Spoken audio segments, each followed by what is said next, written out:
Hola Luisa, buenas noches.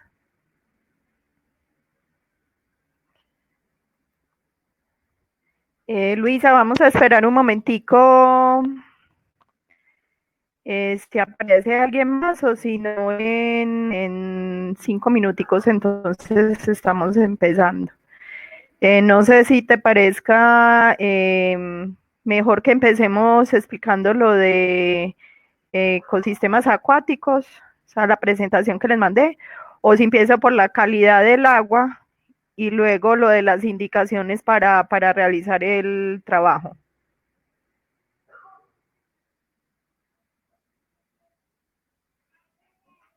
Luisa, ¿me escuchas?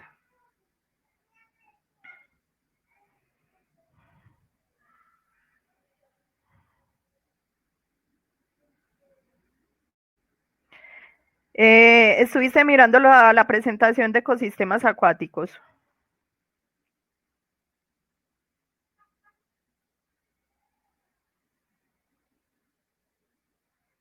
¿Y qué no entendiste de la presentación?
Bueno, entonces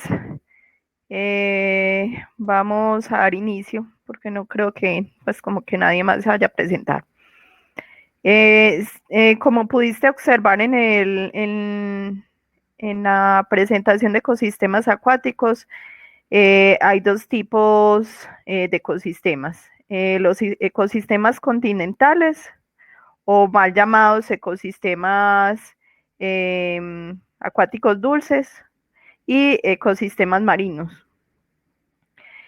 También hay otra clasificación que se conoce como el tema de los humedales, que esos humedales pueden estar tanto dentro de la parte continental como dentro de la parte del mar. Pero la diferencia es que el tamaño o la profundidad de esos humedales no deben exceder, no deben ser mayores a 6 metros. Y dentro de los humedales entonces se encuentran las ciénagas, las marismas, los deltas.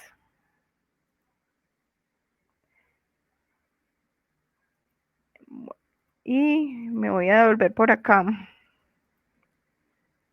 Entonces, como te decía ahorita, ecosistemas marinos, humedales y ecosistemas de aguas continentales o aguas dulces. De acuerdo a la clasificación de ecosistemas marinos, pueden ser según la profundidad o según la cercanía a la parte pues costera. Según la profundidad, entonces, de acuerdo a la profundidad que tengan, pueden ser epipelágicos, batipelágicos, adalpelágicos, avisopelágicos o mesapelágicos. Voy a cambiar entonces un momentico de presentación. Y en cuanto a los ecosistemas de aguas continentales, hay dos tipos, ecosistemas lóticos y ecosistemas lénticos. Ecosistemas lóticos es aguas que corren y ecosistemas lénticos, aguas que están depositadas, que no corren. Entonces, dentro de los ecosistemas lóticos, o sea, donde el agua corre, están los ríos, los arroyos. Dentro de los ecosistemas lénticos están los lagos, los embalses y lagos artificiales, o sea, generados pues por el hombre, y lagunas. Todos los biomas acuáticos van a estar influenciados por el tema de la salinidad, el tema de la luz, la temperatura y los gases disueltos. Esto lo voy a explicar como a mayor profundidad cuando esté explicándote lo del tema de calidad del agua.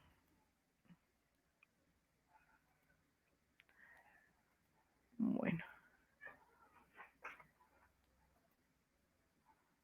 Los lagos entonces, los lagos no deben exceder, o sea, cuando el lago tiene una profundidad que es de 8 metros, es que se denomina lago. Y lagunas son de menor profundidad.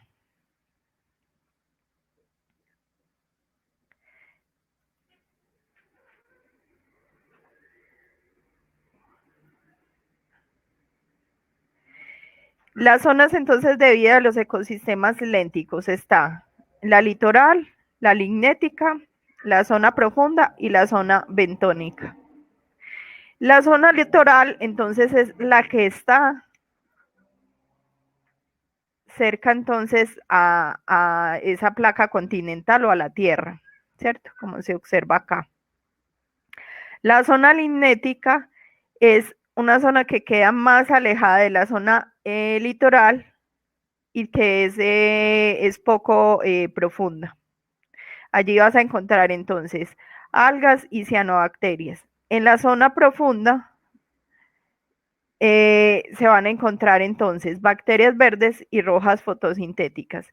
Y la zona bentónica, donde vas a encontrar otro tipo de bacterias que se llaman desulfovibrios, metágenos y clostridium. Todos son bacterias.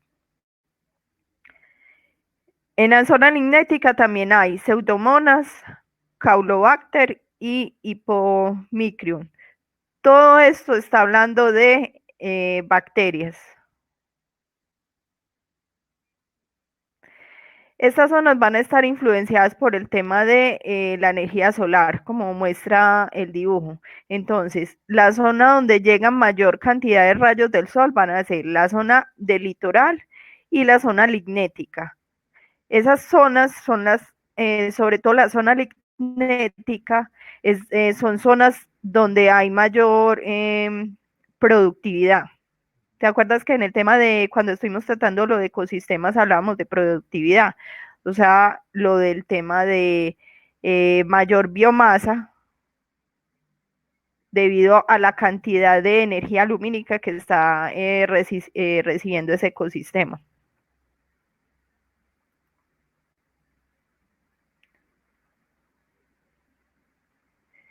Entonces, el río es una corriente natural de agua que fluye con continuidad.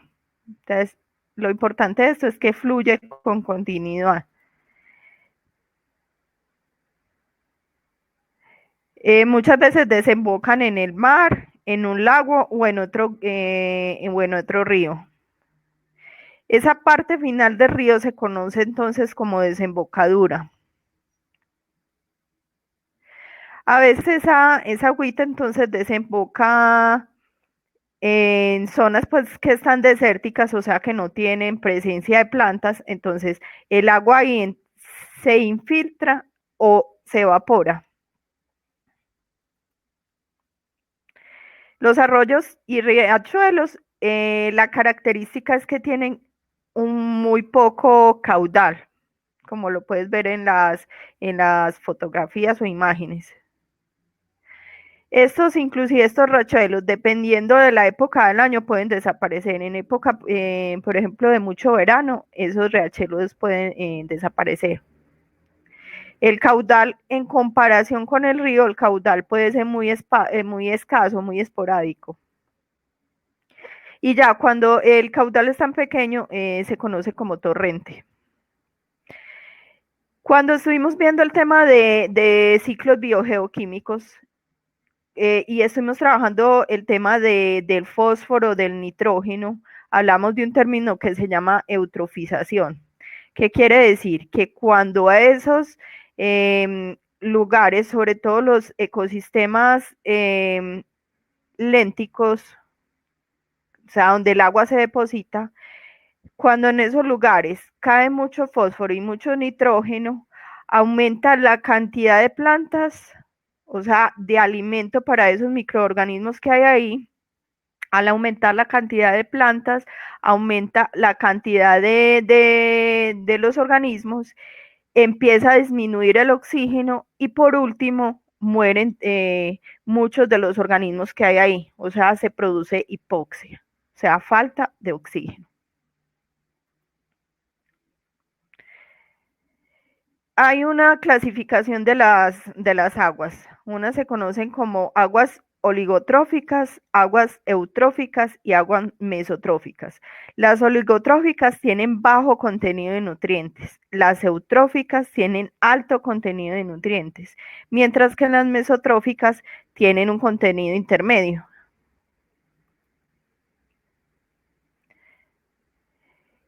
Las amenazas entonces para ese tipo de ecosistemas es, uno, la creación de presas y sistemas de desviación del agua, la extracción de agua para consumo humano, los residuos sólidos de aguas agrícolas y urbanas, entonces lo que estaba explicando anteriormente, que esas aguas sufren el proceso de eutroficación debido a la presencia de fósforo y de nitrógeno, desecación de humedales, por la extracción del agua o porque también se talan los bosques, al talarse los bosques no hay buen ingreso del agua porque por medio de las raíces esa agua se filtra por donde están las raíces de los árboles, entonces no llegan esas aguas a la parte pues profunda de la tierra y hacen que todos esos humedales se vayan secando. La invasión de especies exóticas quiere decir que si siembro eh, plantas o introduzco animales que no son de ese hábitat, eso puede contribuir o puede dañar esa hábitat. ¿Por qué? Porque si son especies de otras partes, de otros continentes, generalmente vuelven los suelos más ácidos. También se introducen plantas que no son del lugar, los animales no están adaptados a esas plantas, entonces empieza a morir la fauna y flora de esos lugares. Bueno, ecosistemas entonces marinos. Eh, Te hablaba entonces ahorita que se pueden clasificar según su profundidad y según la distancia a la costa. Según la profundidad, entonces, Se habla de plataforma continental cuando la profundidad es hasta 200 metros. Se habla de talud continental cuando la profundidad es hasta 200 metros. Y se llama región abisal cuando se extiende hasta el fondo de los océanos, o sea, la mayor profundidad. Según la distancia a la costa, región nerítica, región pelágica y región intertidal. Entonces, en la región nerítica es donde llega mayor cantidad de luz. La región pelágica es a alta mar, o sea, es alejada de la costa. Y la región intertidal es la zona donde se presenta mayor pues, cantidad de mareas, o sea, está demasiado alejado de la costa.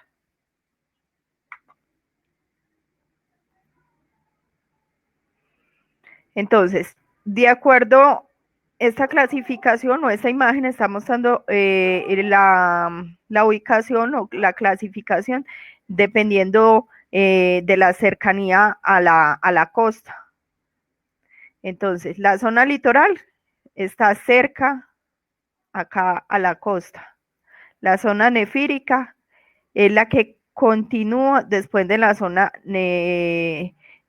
litoral. No es tan profunda. Y la zona oceánica muy alejada de la costa. Mira que la costa está en esta zona y mientras que la zona oceánica está demasiado alejada de acá de la costa. Según entonces la profundidad epipelágica es de 0 a 500 metros, mesopelágica de 500 a 1000 metros, batipelágica de 1000 a 4000 metros, zona avisopelágica de 4000 a 6000 metros y adalpelágica. Acá entonces en la imagen te lo voy a mostrar. Zona epipelágica, que es la primera. Zona mesopelágica, zona batipelágica, que está por acá, zona avisopelágica y zona adalpelágica, que está relacionado más en las zonas donde están estas fosas. ¿Cierto?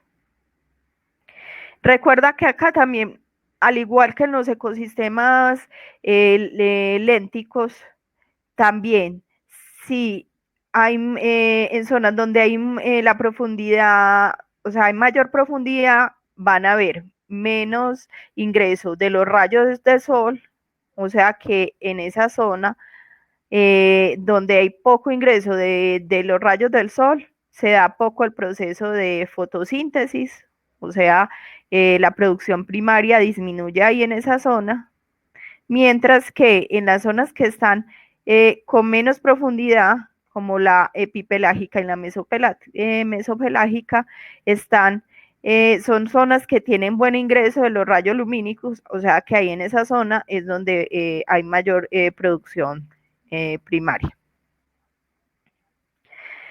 A medida entonces que aumenta la profundidad, va a haber un cambio de temperatura y empieza después de cierta zona a disminuir. Mira, acá la temperatura está en aumento, mientras que a medida que va bajando, la temperatura va disminuyendo y esa zona donde la temperatura disminuye mucho se conoce como termoclina. A mayor profundidad, menor temperatura y menor ingreso de la luz. A mayor profundidad, menor oxígeno y a mayor profundidad hay mayor concentración de CO2. O sea, mientras que los niveles de CO2 aumentan, como en este caso, a mayor profundidad, los niveles de oxígeno disminuyen a mayor profundidad. Y sería al contrario. A menor profundidad, menor cantidad de CO2 y mayor cantidad de oxígeno.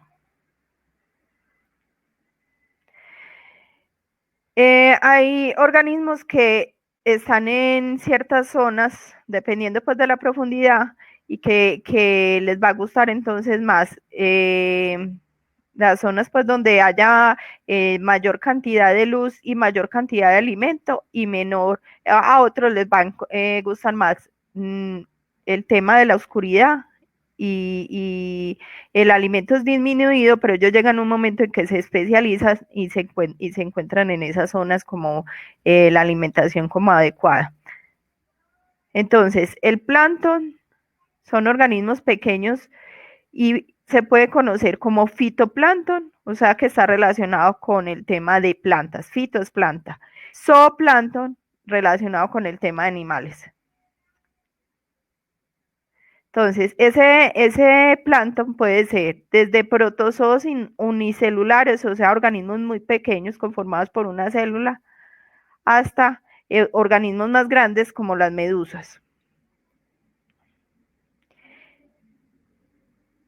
Ese plancton está relacionado, son los responsables del 70% de la productividad primaria de la superficie del océano. O sea, ese plancton alimenta una cantidad de organismos, muchos organismos marinos. El nécton, que son organismos nadadores que se encuentran en los ecosistemas acuáticos como peces, tortugas y ballenas. Los bentos, que son habitantes del fondo, como ostras, gusanos, langostas y cangrejos. Y los descomponedores, estos organismos descomponen entonces la materia orgánica que llega a ese fondo oceánico y, como habíamos visto, transforman esas sustancias orgánicas en sustancias inorgánicas que después van a ser utilizadas por otros organismos. En el caso, por ejemplo, de las eh, cianobacterias y algas verdes. Entonces acá estamos mostrando las ballenas, los delfines, las medusas, el zooplancton, el fitoplancton, el plancton que habíamos dicho que eran los organismos pues, nadadores, el nécton y los bentos, que son los descomponedores. Aquí en esta imagen es de acuerdo pues a la cadena trófica, fitoplancton, luego zooplancton, luego animales carnívoros, otros animales carnívoros más grandes y por último los animales carnívoros o consumidores cuaternarios como algunas ballenas.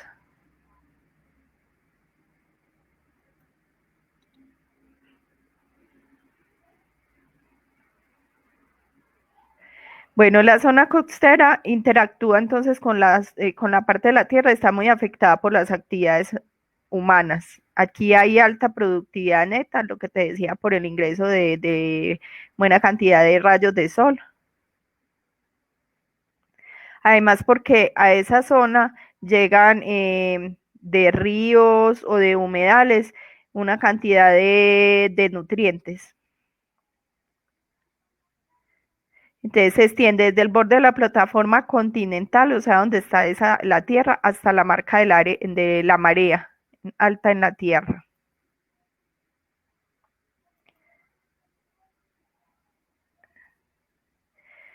Esos son como algunos lugares pues, que se encuentran dentro de la clasificación de ecosistemas marinos. De los estuarios, estos se generan entonces cuando el agua dulce se mezcla entonces con el agua salada.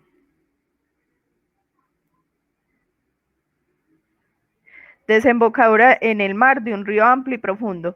Por ejemplo, un ejemplo de estuario podría ser Buritaca, no sé si conoces en Santa Marta, es una zona donde confluye el mar y un río. Es muy importante porque son sitios de anidamiento y cría. En esa zona se encuentran peces, mariscos y en esa zona ellos completan sus ciclos de vida. En esa zona se filtran los sedimentos y contaminantes de los ríos y arroyos antes de llegar al mar. O sea que si esas zonas no existen, todos los contaminantes llegarían inmediatamente al mar. O sea que el mar estaría mucho, mucho más contaminado. Y están muy amenazadas por la pesca excesiva, por el cambio climático, o sea, están influenciados por el tema de lo del efecto invernadero, o sea, mucha cantidad de CO2 que hace que aumente la temperatura del planeta. El de los manglares, zona formada por árboles tolerantes al azar, o sea, en estas zonas hay buena concentración de sales. Ocupa una zona intermareal cercana a las desembocaduras de los ríos y tienen alta diversidad, alta productividad y las especies que se encuentran son aves, peces, crustáceos y moluscos. Las islas de barrera, estas se van a caracterizar por esta zona, que es una zona constituida por arena. Y pueden ser muy pequeñas o hasta constituir grandes, pues una cantidad de islas.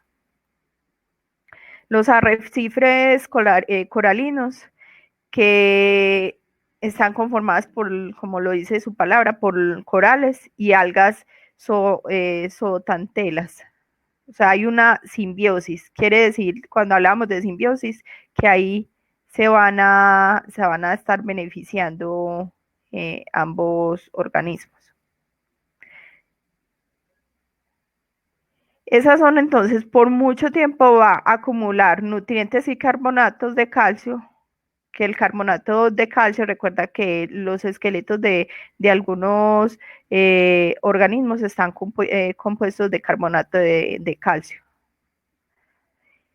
Hasta que llega un momento en que esos corales aumentan tanto de tamaño como se puede observar acá en esta imagen, que tomando pues una fotografía aérea se logra observar todos estos corales que hay aquí en la zona.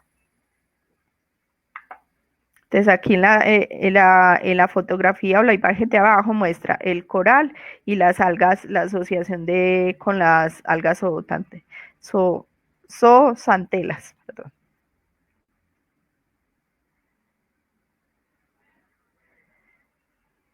Bueno, los requerimientos para que se dé la formación del arrecife es que la estructura sólida permita la formación de un sustrato duro, las temperaturas mayores a 20 grados, salinidad oceánica, altos niveles de luz, aguas claras con alta transparencia, porque entonces estos organismos necesitan que les llegue buena cantidad de energía lumínica y bajo contenido de nutrientes, o sea, fosfato y nitrógeno, o sea, que estos organismos, estos corales o estos arrecifes son de cierta manera bioindicadores, que ahorita más tarde te voy a explicar el término, o sea, son lugares que si por ejemplo notamos que hay muerte de corales y en esa zona hay buena cantidad de nitrógeno y oxígeno, eso está mostrando la alta contaminación de la zona.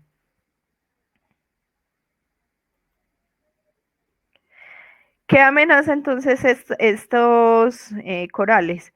Los derrames de petróleo, vertimientos de contaminantes, como acabé de decirte, residuos sólidos, o sea, todo lo que llega pues por contaminación, por basuras, la sobrepesca, la acidificación del océano, o sea, el pH, si el pH cambia en esa parte, también ellos se ven vulnerados. Desplazamiento de la población marina, destrucción de los manglares y la captura inesperada de tortugas que quedan atrapadas en residuos plásticos. Y la caza de ballenas. Bueno. ¿Tienes alguna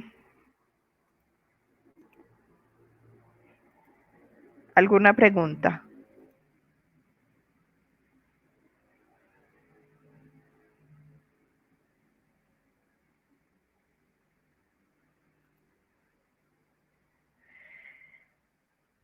Bueno, vamos entonces a pasar a explicarlo el tema de la calidad de las aguas para, por último, explicar lo del proyecto.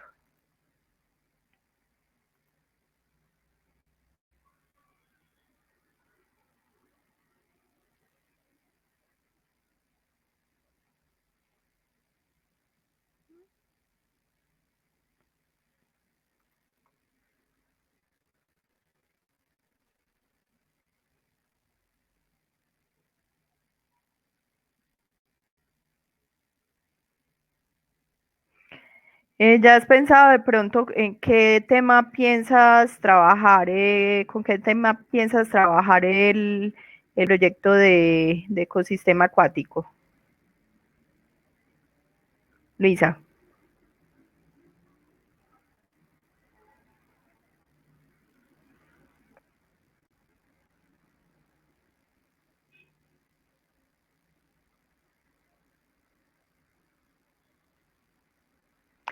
Ese es muy buen tema porque hay mucha información al respecto. Hay mucha información al respecto de ese tema. Y también otro tema que tiene mucha información es el tema de lo de derrames de petróleo. Sobre todo en el tema de las aguas pues, continentales, o sea, en ríos, en lagos, en lagunas. Es más fácil trabajar el tema porque hay como algunos mecanismos para poder extraer esa contaminación del petróleo. En las zonas marinas es más difícil la extracción de lo del petróleo, inclusive por el tema pues de la susceptibilidad de los animales, de las plantas, de esos ecosistemas, muchas veces se sugiere que esa zona naturalmente pues vaya evacuando ese derrame de petróleo.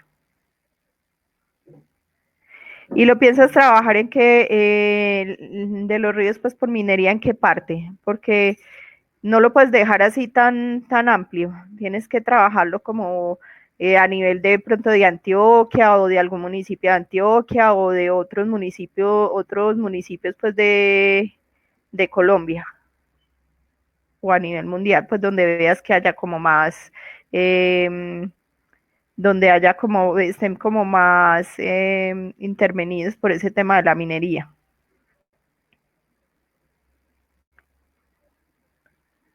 De Antioquia, entonces, para el lado de Zaragoza, esa parte del Bajo Cauca, recuerda que trabaja mucho ese tema de la minería. Y porque acá en otras zonas han tratado de trabajar el tema de la minería, por ejemplo, en Jericó o en otras partes del suroeste, eso del Bagre también, es del suroeste, pero la gente ha protestado y no han dejado que ingresen unas multinacionales a hacer el tema de la explotación de estos minerales.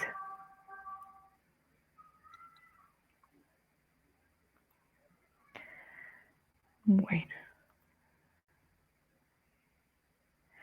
Bueno, entonces dentro, ya te voy a empezar a explicar el tema de la calidad del agua. Voy a volver a cambiar entonces de formato.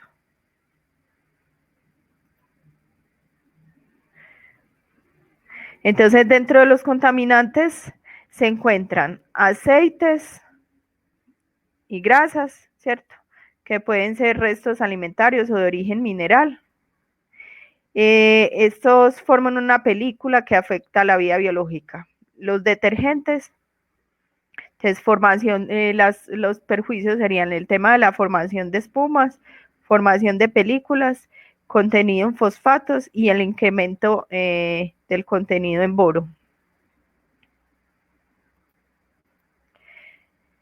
Dentro de los componentes orgánicos, entonces se encuentran el tema de los fenoles y clorofenoles, o sea, por contaminación industrial, el tema de pesticidas y herbicidas, perdón, que se da entonces, esos sustancias llegan por el tema de escorrentía, o sea, si en un campo, si en un lugar donde estén sembrando aplican mucho pesticida o mucho herbicida, eh, luego cuando se riegue esas plantas, todas esas sustancias van a irse superficialmente, o sea, el agua se va superficialmente y después llegan a los ríos, a los lagos o a otros lugares.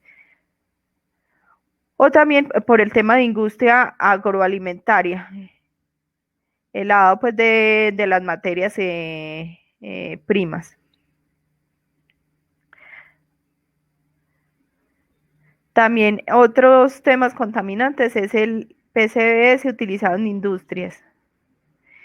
Y en cuanto a los microorganismos patógenos en agua, entonces recuerda que si no hay una buena disposición de la materia fecal, si esas aguas de las casas pues que tienen toda esa materia fecal llegan a ríos, a lagos, a lagunas, van a estar contaminadas en muchas ocasiones con bacterias, como cuáles, como la salmonela, la shigella, el virus de la hepatitis A y protozoos. Eso entonces va a tener una gran repercusión porque si esa agua es consumida por los seres humanos, pueden tener desde diarreas hasta inclusive ocasionarle la muerte, sobre todo pues en los niños y en los adultos. Recuerda que el sistema inmune es más deficiente, entonces puede ocasionar la muerte.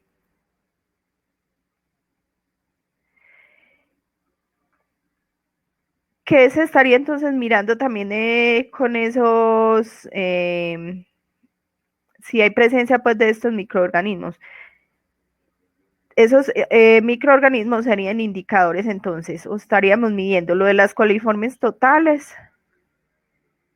Entonces, mediríamos que los microorganismos del tracto intestinal humano, que tienen un crecimiento a 35 grados centígrados en un medio determinado, o sea, se toman muestras, se aplican sobre un agar, que un agar es como una especie de gelatina, como se ve acá, y después de unos días se observa si hubo crecimiento de alguna de estas bacterias. Estos puntos son las bacterias. Coliformes, unas coliformes totales, otras coliformes fecales, también microorganismos intestinales del tracto intestinal que crecen a 44,5 grados centígrados en un medio determinado. Y es importante mirar qué problemática entonces está asociada a estos indicadores. O sea, antes está mirar pues si las personas de esa zona no tienen buena disposición de esos residuos pues fecales. Vamos entonces a observar diferentes indicadores de la calidad del agua. Uno entonces sería el tema del pH, que está relacionado con mirar la cantidad de iones de hidrógeno que están presentes en el agua. Entonces, es la forma en que se expresa la acidez o alcalinidad. Ahí estamos mirando la acidez o alcalinidad.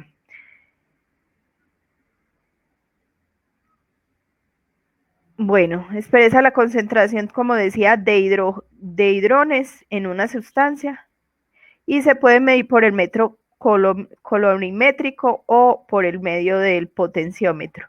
El colorímetro está indicando esta imagen de acá abajo. Entonces, resulta que cuando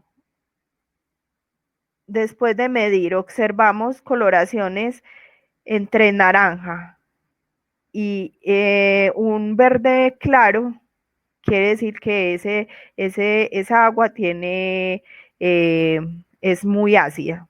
Mientras que coloraciones entre el azul y el violeta están indicando que esa agua es muy alcalina. O sea, tiene poca cantidad de iones de hidrógeno.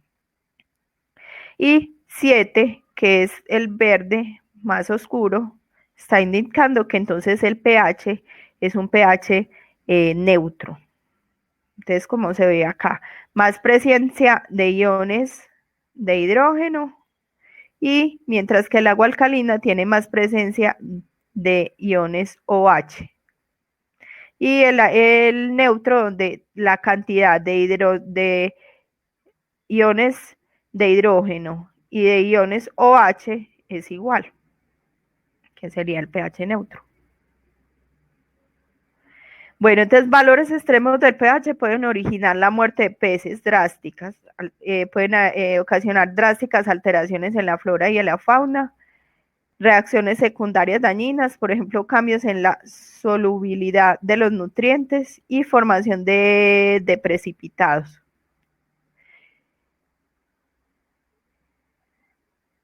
Bueno, el valor del pH compatible con la vida piscícola está comprendido entre 5 y 9. Sin embargo, para la mayoría de las especies acuáticas, la zona de pH favorable es entre 6 y 7.2. O sea, entre un valor donde empieza a convertirse ácido y 7.2, que es un valor neutro. ¿Por qué?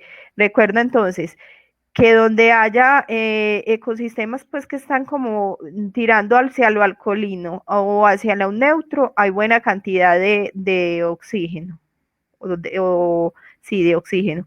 Mientras que en esos ecosistemas donde hay una gran cantidad de iones de hidrógeno, entonces hay menos cantidad de oxígeno y los organismos se van a ver afectados por eso. La alcalinidad o basicidad del agua es la medida para definir la capacidad para neutralizar los ácidos. Es importante porque amortiga el agua frente a los cambios del pH. Y aquí se está inclusive mirando es el tema de la presencia de bicarbonatos. Donde hay buena entonces cantidad de bicarbonatos, se puede estar hablando de una buena alcalinidad o basicidad. ¿Recuerdas que los carbonatos están relacionados sobre todo con el tema de la presencia pues de ese presencia de carbono, por ejemplo, en algunos, se me fue, las conchas pues de algunos animales.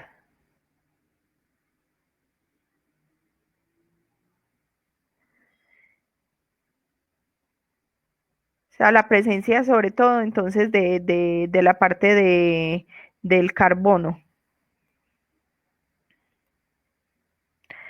La conductividad tiene que ver con el tema de si esa agua es buena conductora de electricidad. Y el agua que tiene buena cantidad de sales es un agua que va a ser buena conductora. Si el agua presenta poca cantidad de sales, entonces es un agua que no es buena conductora. Entonces el agua de mar es mejor conductora que el agua pues el agua dulce.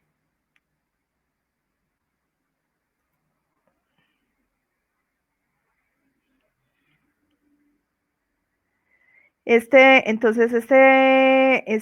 gráfico nos está mostrando los iones presentes en el agua de mar. Entonces, va a haber cloruro, va a haber sodio, sulfato, magnesio, calcio, potasio y otros. El agua entonces dulce tiene menor entonces contenido de sal disuelta, o sea, es menos conductora, mientras que el agua de sal, el agua pues, de mar, perdón, tiene mayor contenido de, de sales y es mayor conductora, como se observa acá. El oxígeno disuelto es muy buena medida de la calidad del agua. A mayor cantidad de oxígeno, mayor probabilidad de que hayan organismos en ese medio acuático, mientras que si hay menos cantidad de oxígeno, hay menor cantidad de organismos acuáticos, y al igual, eso me va a hablar también de que esa zona tiene altos contenidos de CO2. Y recuerda que esa mayor cantidad de CO2 en esa zona se da por el tema de contaminación. Y eso a su vez va a aumentar el tema de la temperatura. Y donde hay mayor temperatura, por ende, hay menor oxígeno. También esa agua nos va a contar que hay en esa zona, en ese ecosistema, hay mayor cantidad de fósforo y de nitrógeno, donde se puede dar. Hay mayor eutroficación de las aguas y menor también contenido de oxígeno. O sea, mira que ese contenido de oxígeno nos está hablando tanto de la cantidad de presencia de CO2 y de otros contaminantes.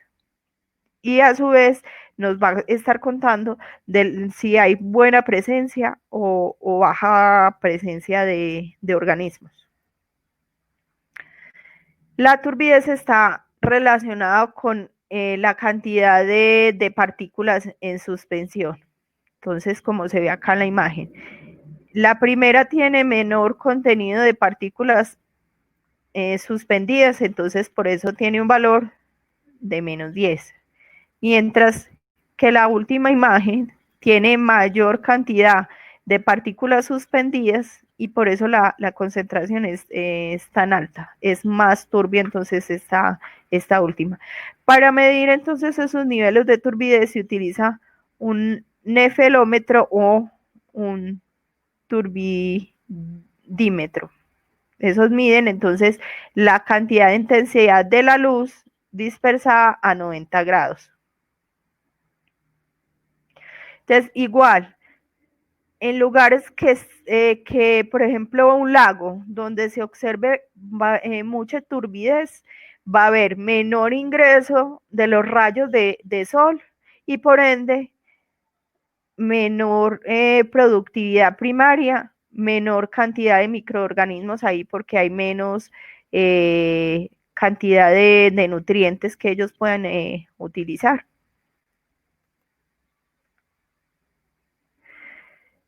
Entonces, los constituyentes mayoritarios, o sea, los sedimentos que más se encuentran, entonces se encuentra el calcio, el magnesio, el sodio, el cloro, los sulfuros, los carbonatos,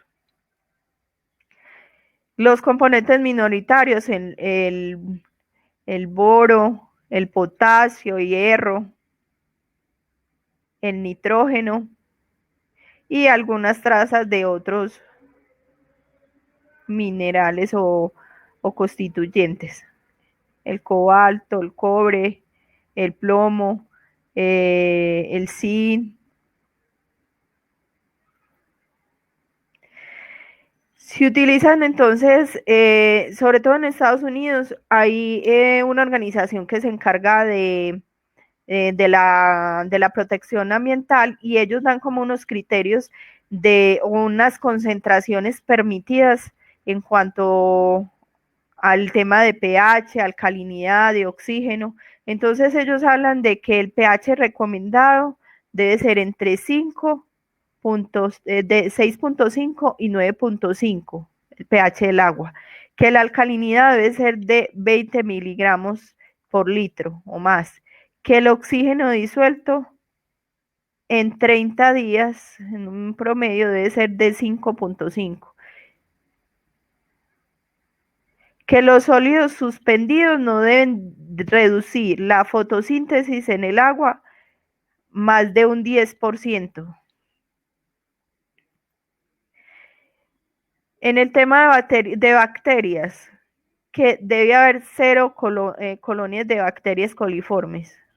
O sea, que ellos allá no permiten la presencia de bacterias coliformes en el agua. Que el bario entonces debe tener una concentración de 2 miligramos por litro, o sea, no debe ser superior a esa concentración. Lo mismo el nitrato no debe ser superior a 10 miligramos por litro y que los sólidos disueltos no deben ser superiores a 500 miligramos por litro. Y de este tema, el último tema es el de bioindicadores. Resulta que hay unos organismos que me van a indicar el estado de contaminación o el estado de conservación del ambiente. En este caso estaríamos, en esta imagen estoy mostrando dos organismos que me están hablando del estado de conservación. Si yo encuentro plecópteros, que son estos de acá abajo, estos son los plecópteros, me está indicando que esa agua tiene altas concentraciones de oxígeno y que esa agua generalmente es un agua que tiene la temperatura, es una temperatura baja. Si encuentro este otro organismo acuático, que es un hemíptero, que se llaman corixidaes, o se llaman, nombre pues como comunes, los patinadores. Ah, no, perdón, estos son los plecópteros. Los patinadores son estos, los plecópteros. Estos hemípteros, entonces, me están indicando que si no hay en esa agua, donde me habían dicho que, por ejemplo, se encontraban estos hemípteros, no hay la presencia de estos, es porque hay mucha contaminación con el tema de jabones y detergentes.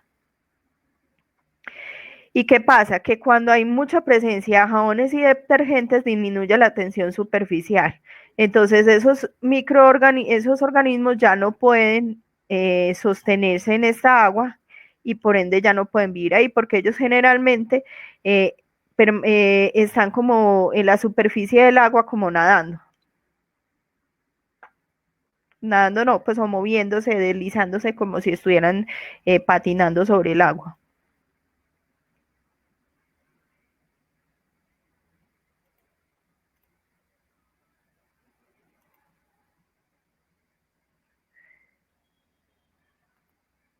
¿Tienes preguntas del tema de calidad del agua?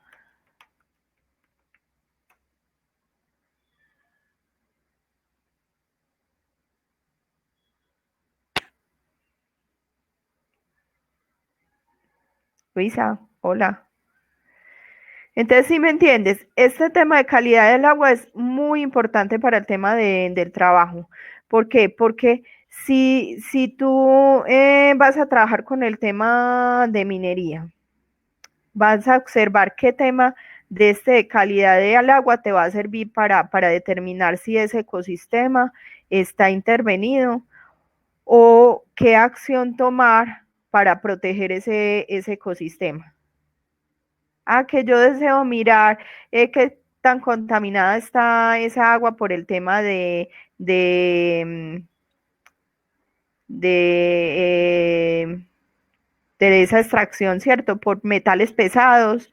Entonces, de pronto puedo mirar si hay insectos acuáticos ahí, si algunos insectos acuáticos no están presentes en esa área donde se realice la minería, puede ser entonces que me está indicando que esa agua está muy contaminada.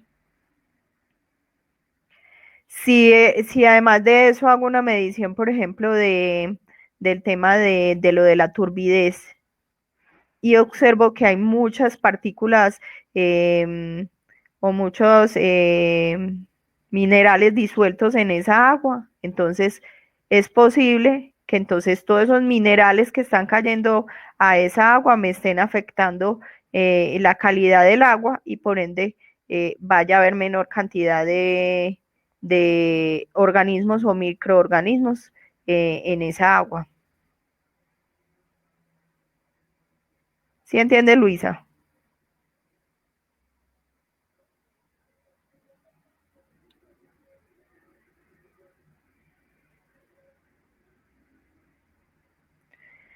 Bueno, y por último voy a explicarte rápidamente el tema de qué debe incluir entonces el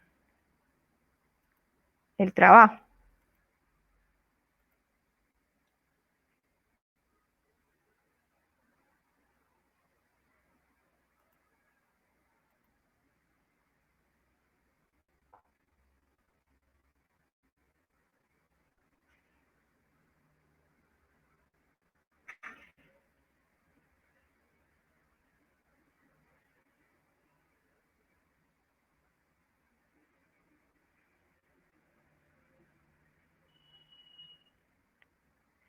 Luisa, ¿es cierto que tú me dijiste que ibas a trabajar, me colocaste que si podías hacer el trabajo sola?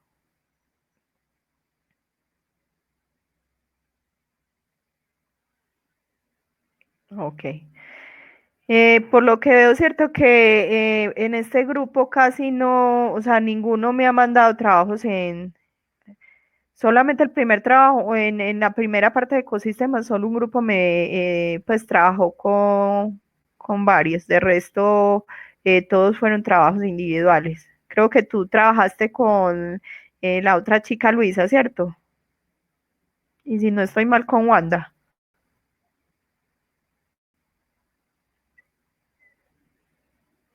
Pero entonces les queda muy difícil trabajar en grupo porque me imagino que casi todos trabajan. Ay, qué pena, es que esto está demorado para cargar.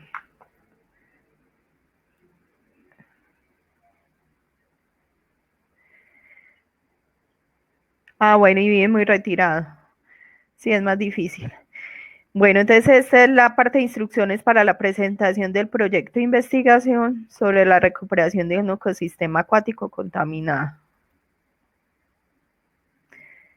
Eh, colocamos como unos links de algunas problemáticas o de algunos ecosistemas con los que podrían trabajar, el tema de contaminación del río Magdalena, el tema de corales del Caribe, el tema de humedales, el tema de contaminación de ríos por actividad minera y el tema de contaminación de embalses. Pero eso es opcional, ¿cierto? Si ustedes encuentran pues otros temas a trabajar que estén relacionados pues con el tema de ecosistemas acuáticos, ustedes los pueden ser libres de trabajarlos. Y ya igual tú me indicaste que piensas trabajar entonces con el tema de actividad minera. ¿Qué parámetros entonces estoy pidiendo para esto? Uno es el tema de la portada, otro es el tema del título, planteamiento del problema, los objetivos, marco teórico, hipótesis, metodología, resultados esperados y la bibliografía. Recuerda que para el tema de la bibliografía, en la parte de presentación del curso, en la parte de abajo, vas a encontrar una carpeta que se llama Normas APA.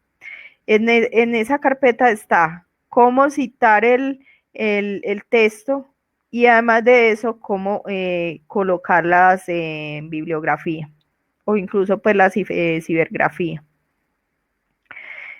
Entonces, desde el 26 hasta el 2 de septiembre tienen para entregarme el trabajo.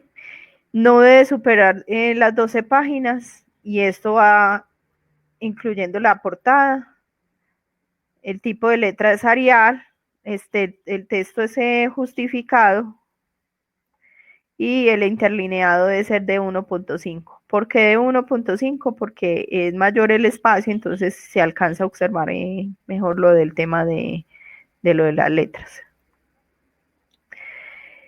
Les voy a enviar también el tema de lo de la rúbrica de evaluación, porque veo que algunos, cuando lo coloco en la unidad, cada unidad, a veces no se fijan, o cuando lo coloco dentro del texto de explicación del trabajo, muchas veces no se fijan en el tema de la rúbrica y después me preguntan que por qué la nota, inclusive a pesar de que les coloco las indicaciones y dentro de la misma parte de calificación les coloco la rúbrica. Entonces, la primera parte voy a estar evaluando el tema de portada, título, bibliografía y presentación. En la otra parte voy a estar evaluando el tema del planteamiento del problema, los objetivos y el marco teórico. Y por último, el tema de hipótesis, metodología y resultados esperados. Tanto el planteamiento del problema como la parte de donde aparece lo de las hipótesis es donde tiene mayor puntaje el trabajo. Entonces es como lo que más le tienen que dedicar. Es importante entonces para el tema, para construir este trabajo, que consulten sobre los parámetros físico-químicos para determinar la calidad del agua, que ya en la presentación que te acabé de mostrar, te estuve mostrando lo del tema del oxígeno, lo de la turbidez, lo de la salinidad, todos esos temas son los que hay que tener en cuenta. Los sistemas básicos de tratamientos de agua y los elementos que debe contener un proyecto. Yo inclusive les había enviado en el correo, les había enviado el tema de que ese hipótesis, que ese objetivos, o sea, cómo se hacen cada uno de esos. Les coloqué un documento que hablaba de eso, pero igual acá voy a volver a explicar. Entonces, el primer tema a tener en cuenta, la portada. El segundo es el tema del título, que entonces en ese caso, en el caso tuyo sería entonces contaminación por ejemplo, del río de algún río de la zona del Bagre, por la extracción minera. Ese podría ser pues uno de los títulos. En cuanto al planteamiento del problema, lo que se deben preguntar es el por qué o cuál es la situación que hace que quieran proponer un tratamiento o una forma de recuperar ese ecosistema. Entonces, debes concretar una situación para analizarla, delimitarla, describirla y darle una solución o respuesta al porqué de sus causas o consecuencias. Los objetivos, el objetivo, sobre todo el objetivo general, es el que más voy a tener como en cuenta. Se puede trabajar otros objetivos específicos que no deben pues, ser mayor de 13 objetivos. Pero el principal, el que se le debe poner mayor importancia, es el objetivo general. Entonces, por ejemplo, un objetivo tuyo sería identificar los contaminantes del río Yacurí de la zona del Bagre por la extracción minera, por ejemplo.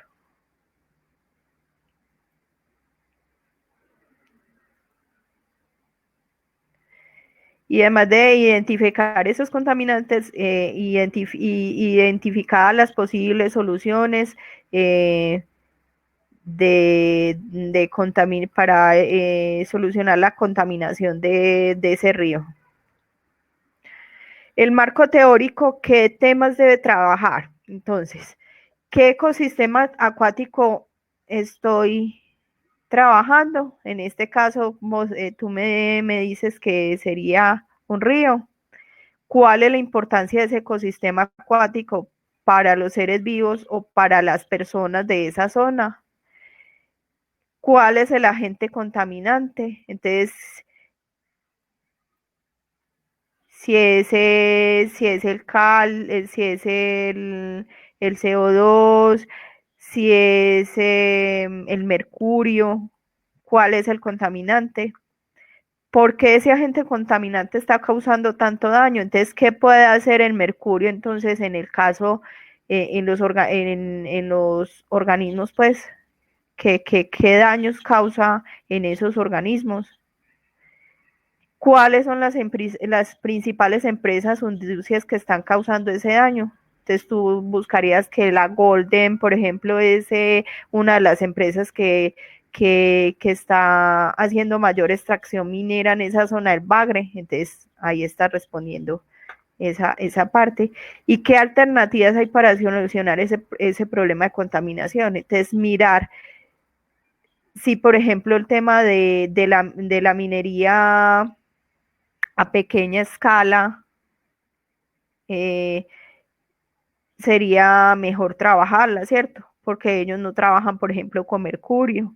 ¿O qué otras alternativas hay al tema de la minería?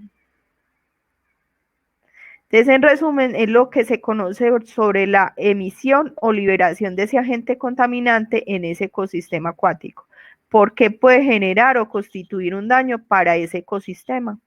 Esa es la pregunta. La hipótesis, entonces, es darle respuesta a la anterior, a la pregunta de investigación. Algo entonces que quiero lograr o confirmar. Recuerda que siempre en las investigaciones no se logra obtener los resultados pues que uno piensa. Pero igual, esos resultados que uno logre obtener es importante. ¿Por qué? Porque eso va a ser un precedente para otras personas que vayan a realizar investigaciones. Entonces, por ejemplo, acá hay un ejemplo de cuál sería la pregunta y cuál sería la respuesta tentativa. Es diferente el tratamiento de un derrame de petróleo en ecosistemas acuáticos continentales o de agua dulce. Y entonces la respuesta a esa pregunta es si el tratamiento por derrame de crudo es diferente cuando se realiza en el mar a cuando ocurre en el río, debido a que las aguas de los ríos son utilizadas como bebida para muchos animales y por las poblaciones humanas. Por lo tanto, es de vital importancia hacer un control inmediato de este. Entonces, la remoción debe hacerse mediante barreras de contención y con ayuda de motobombas. La metodología es cómo voy a lograr identificar esos contaminantes, cómo voy a cumplir esos objetivos. Entonces, de forma resumida y concreta, ¿qué se plantea hacer para mitigar el impacto del contaminante? Aquí un ejemplo.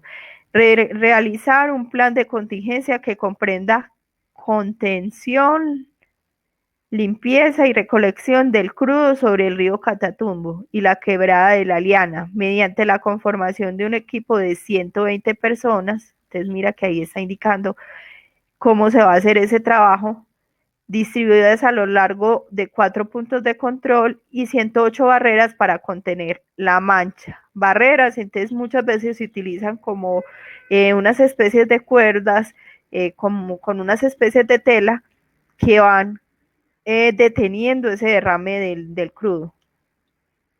Entonces, otra parte que está indicando cómo se va a hacer.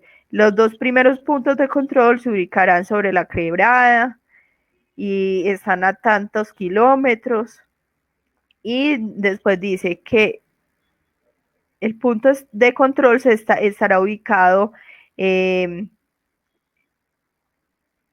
en la parte permanente de Ecopetrol a 700 metros. Entonces, mira, ¿qué son como métodos de cómo establecer esa contaminación, pero también de cómo ayudar para mitigar ese daño que está estableciendo ese contaminante. Y los resultados esperados es qué es lo que espero cuando aplico la metodología para mitigar o eliminar el agente contaminante. Espero que entonces una forma de contestar podría ser, espero la reducción de ese agente contaminante, que en ese caso sería el mercurio. Espero que al disminuir esa cantidad de mercurio haya mayor cantidad de organismos en estas aguas, ¿cierto? Es indicar qué estás esperando tú obtener con el trabajo. Y la bibliografía, que como ya te decía, que en esa carpeta de la parte de presentación vas a encontrar lo de las normas APAS, tanto para citar dentro del texto. Entonces, citar dentro del texto es que tú tomaste, por ejemplo, de un libro de minería, tomaste algún fragmento donde dice cuáles son los contaminantes, entonces vos vas a decir, según Arbeláez, 1900, en 2018, indica que los contaminantes son el mercurio, el plomo, entonces eso es citar. Y ya en la parte de bibliografía, mirar cómo se citan, cómo se coloca la bibliografía, ya sea de la parte de la web, pues, de internet, o de libros, o de artículos de revista. Es mirar cómo se coloca entonces la bibliografía.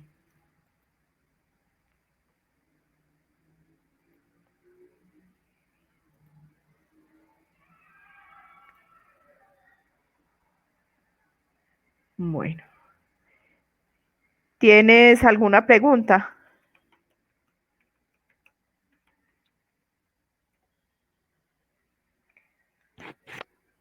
¿Tienes alguna pregunta sobre este tema?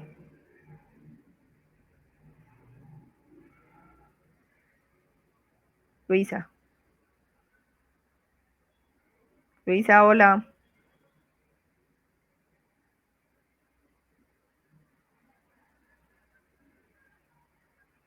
Listo. Igual, Luisa, yo voy a mandar estas otras dos presentaciones, de la de calidad del agua y la de cómo se debe, pues, realizar el trabajo. Y si tienes alguna pregunta me la puedes hacer entonces por la parte del foro, o me la puedes enviar al correo. Gracias entonces por asistir, y ya tú me indicas si te puedo ayudar en algo más.